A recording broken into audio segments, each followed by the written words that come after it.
Tonight, Broken Hill residents slam South Australia's last-minute decision to shut the borders. And the RACGP visits Port Augusta to discuss the region's doctor shortage. From our 7 Spencer Golf Studios, your nightly news with Ruby Kamain begins now. Good evening. Broken Hill residents have been left fuming after South Australia closed the border bubble on Friday evening, reportedly without any advance warning. Families hoping for a weekend in SA turned away at Whyalla and forced to drive hours in the dark to return home. Border blues leaving Broken Hill seeing red. The SA border bubble bursting just 1 week after it reopened. I just could not believe that they turned around and done this, and we'd done all the right things. The state shut up shop at 6 p.m. on Friday, but that wasn't publicly announced until after 7:30 when details were posted to social media. Lindy Robbins, one of those turned away from the Whyalla checkpoint, arriving back in Broken Hill well after dark. I don't have an issue with them closing the border. What I have an issue with is this snap lockdown and the total lack of communication. A SAPOL spokesperson confirming the decision was made due to new COVID cases, saying the direction came into effect when it was signed by the state coordinator, Grant Stevens. Under the rules, locals can only enter SA with an exemption for emergency medical treatment to prevent loss of life, loss of limb or permanent disability. You know, you'd be blind, Freddie, if you didn't understand the relationship. But to put our community at risk, to make that announcement at 6 p.m. is unbelievable. While some states are still slamming their borders shut, there are now no bans for the fully vaccinated entering New South Wales. Today, Broken Hill didn't just reopen to Victoria, Broken Hill reopened to the world. The customer service team has received more and more phone calls week on week, so that's always an indication that people are planning their holidays. While there is visitor interest and operators expect a bumper 2022, it's not clear how things will play out over the coming months, usually considered off-peak. You might actually get more Aussies that want to see their outback. Broken Hill's a good place because it goes into all different directions. 2 new cases have been reported since Friday, both linked to a known COVID-positive person. Lachlan Itter, 7 Spencer Golf News. And Broken Hill continues to surge ahead in the vaccination rollout, with booster jabs on offer from today. Those over 18 who received their second shot more than 6 months ago are eligible for their booster jab through the state-run clinic. New South Wales Health says those who have received 2 doses will still be considered fully vaccinated, but a 3rd dose provides an extra layer of protection. The Royal Australian College of General Practitioners Rural Chair met with local doctors about GP shortages across the region over the weekend. Travelling to Port Lincoln and Port Augusta, he discussed with those at the heart of the problem to develop an understanding of the dire situation. Local GPs meeting with Dr. Michael Clements in Port Augusta to discuss staff shortage issues in the city and the whole region. One of the things that strikes me about all these rural towns that I visit is that some of the issues are the same, no matter where we are in the country for rural GPs, but some are specific. The key issue in Port Augusta is that doctors are said to be overworked without incentive to keep going. Port Augusta doesn't have enough doctors, full stop. We probably have half the number of general practitioners that we really need. We could even do with more than that.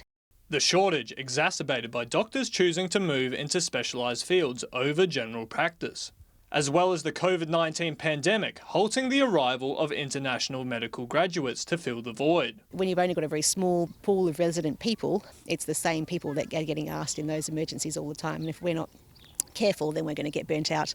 The shortage placing a greater reliance on hospitals for issues that could have been managed in general practice. I do a lot of cognitive behavior therapy here. I do a lot of skin stuff because patients have no choice and to see somebody locally, and I develop my skills and I can use this skill here. The doctors say initial accommodation and adequate funding will encourage more doctors to come. If we don't have good, strong GP-led health services in these towns, those towns will slowly wither away and die. Edward McCarroll, 7 Spencer Golf News. The York Peninsula and Clare Valley are most at risk of bushfires this season as parts of the region commence their fire danger season today. The Country Fire Service urging residents to prepare, with dry conditions producing high fuel loads.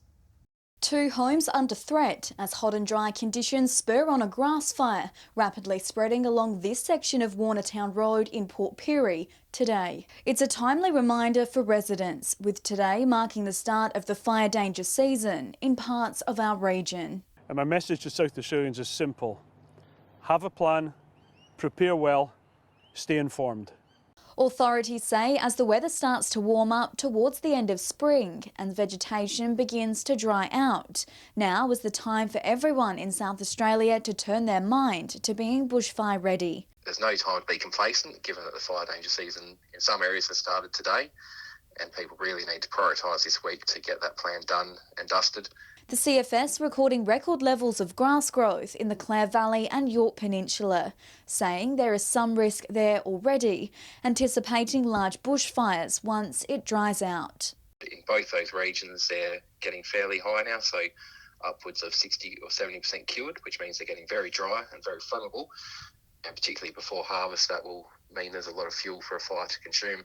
Residents urged to do their bit by clearing up around their properties, adhering to the fire restrictions and making sure they have a bushfire plan. We encourage people to, even if you've got a plan, to refresh it, and if you don't, go get one. Katrina Musson, 7 Spencer Golf News. Still to come tonight, police investigate the theft of CCTV cameras at a Port Pirie business. And local leading figures welcome the electric vehicle bill passing in state parliament.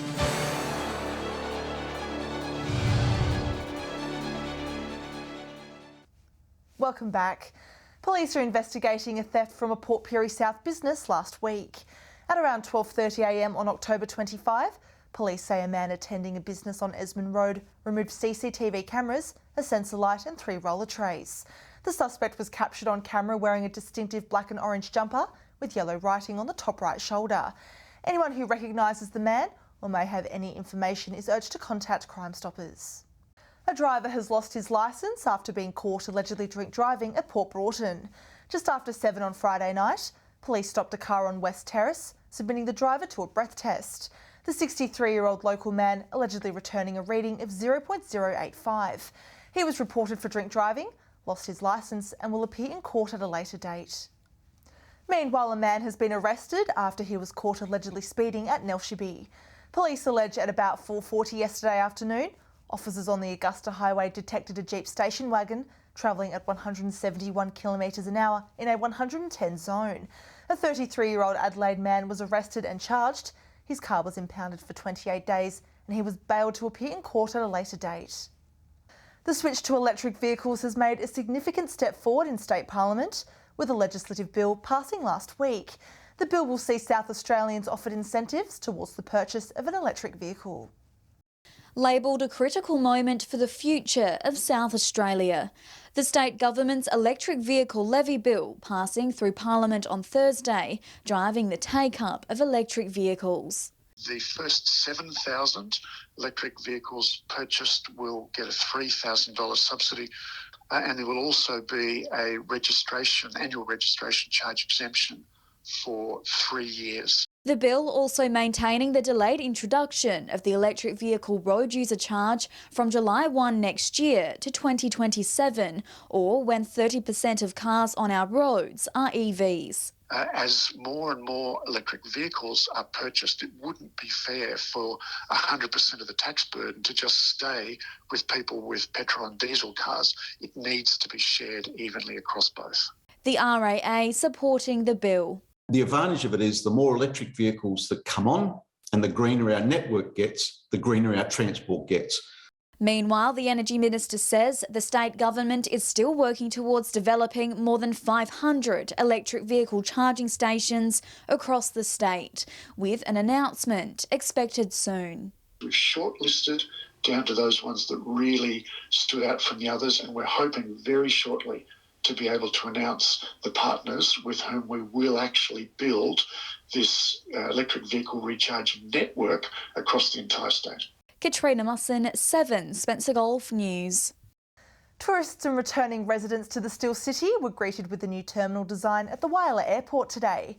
The multi-million-dollar makeover was fully funded by the federal government and includes many other upgrades.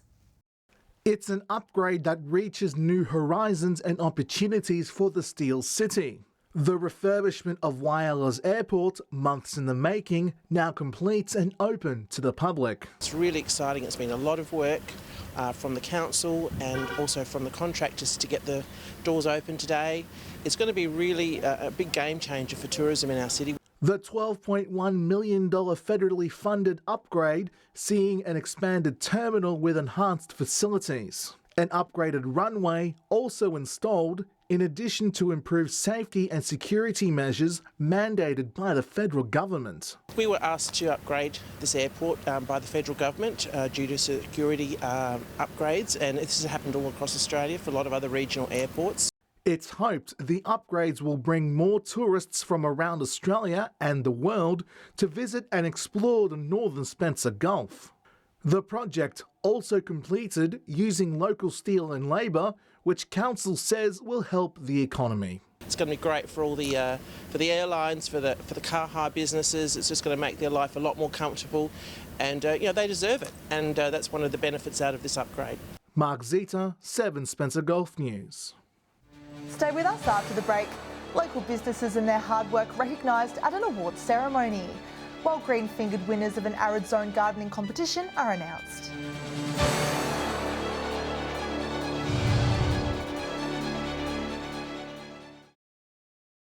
Hello again. The Port Lincoln Chamber of Commerce and Tourism hosted its annual Business Excellence Awards on Saturday night.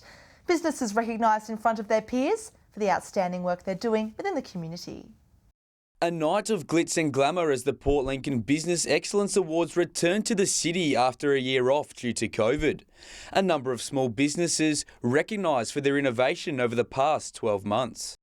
COVID forced us to think differently, right? And all of us are in various businesses, whether we were, directly affected by COVID or not. It's a wake-up call to go, we need to keep adapting. The Port Lincoln Chamber of Commerce and Tourism having just 8 weeks to organise the event.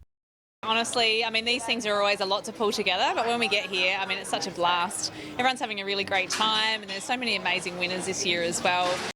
The first award of the night went to Coffee Automotive for exceptional customer service, while the Young Business Person Award saw 2 exceptional young entrepreneurs, with the judges finding it hard to split the accolade. Caitlin Cole from Cactus and Clover over the moon to take it out. Especially at this age. I thought it would take a couple of years and a couple of nominations to get there, but I'm incredibly grateful for the nomination and the award. At just 13 years of age, she says she's overwhelmed by the community support. It's been crazy. In May this year we opened our Shopify e-commerce store. Now in October we are averaging around 380 orders. Del Giorno's Cafe took out the inaugural Resilience Award, while guest speaker Nick Muxlow talked about business resilience. We just really felt that to bring someone over who could really speak into that sort of resilience mindset kind of space. Coffin Bay Shellfish took out the top gong, winning the Port Lincoln Business Excellence Award. Dylan Smith, 7 Spencer Gulf News. The City of Port Lincoln is accepting nominations for the 2022 Australia Day Citizen of the Year Awards. Nominations can be for the Citizen of the Year, Young Citizen of the Year, Community Event of the Year and Award for Active Citizenship. For more information and to nominate an individual, head to the Council's website. Nominations close on November 24th. The winners of Landcare Broken Hill's Arid Zone Gardening Competition have been announced. 2 very different spaces taking top spot. Beth Garland has spent decades turning a vacant block of land into a native outback oasis. There are a lot of vacant blocks around town. If people wanted to buy a neighbouring block, and they can do the same thing. While Lindy Robbins has created a more traditional garden from desert soil. It's at a stage now where it's sustainable, so I don't have to spend a lot of time, but I can say that COVID was wonderful for my garden. And congratulations to these locals, recognised for their nature strip, veggie garden and youth garden. With a potential $50,000 on the line, Port Augusta Racing Club members will be on the edge of their seats for the race that stops the nation tomorrow. The club has been included in the Lexus Melbourne Cup Tour sweep, which gives regional towns a chance to win big. As if the Melbourne Cup wasn't already exciting enough. Port Augusta Racing Club, one of the 24 regional towns who have been given the chance to make a sizable donation to charity. One community will be lucky enough to collect $50,000 for a charity of their choice, should the barrier they draw be the same as the 2021 Lexus Melbourne Cup winning horse. The sweep is an extension of the Lexus Melbourne Cup Tour, which travelled to Port Augusta in July, with each stop on the tour drawing a horse that could win them big time. P, barrier 9. Barrier number 9. Port Augusta drawing Gay Waterhouse's Knight's Order from the list. But they better cross their fingers with the horse running at 151 to the dollar. But when I looked at it, I thought, the odds are 150 to 1. I thought that probably is a little bit of an outsider. In the event that the horse does win, Port Augusta Racing will donate the 50 grand to the local Flying Doctor service. The two organisations having a long history of working together for various cup days and events. The Royal Flying Doctor Service to invest the money into new equipment, services and local community initiatives. Which is really exciting to offer the region and our community. Edward McCarroll, 7 Spencer Golf News. Stay with us after the break. We'll have all the scores from weekend cricket matches. And Alex Sykes will join us with the weather details. See you again soon.